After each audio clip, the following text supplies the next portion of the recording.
Rishi Vashishtha Vasistha. ଋଷି ସପ୍ତଋଷିଙ୍କ ମଧ୍ୟରୁ ଅନ୍ୟତମ ଋଷି ଅଟନ୍ତି ଏବଂ ବଶିଷ୍ଠ ଋଷିଙ୍କ ଦ୍ୱାରା ଋଗ୍ବେଦରେ ବହୁତ ସ୍ତୁତି ଓ ମନ୍ତ୍ର ପ୍ରଦାନ କରାଯାଇଥିଲା।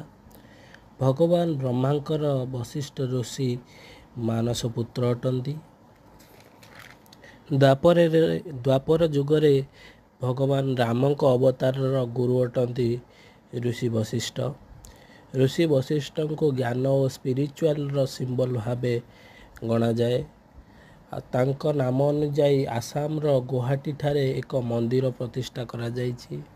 ବଶିଷ୍ଠ ମନ୍ଦିର ରୂପେ ପରିଚିତ।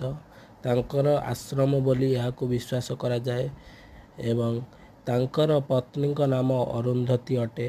ସେ ବହୁତ ଭକ୍ତିମୟୀ ଲୋକ ଅଟନ୍ତି ଏବଂ ଭକ୍ତିର ସଂକେତ ଭାବେ ତାଙ୍କୁ ଲୋକମାନେ ଜାଣନ୍ତି।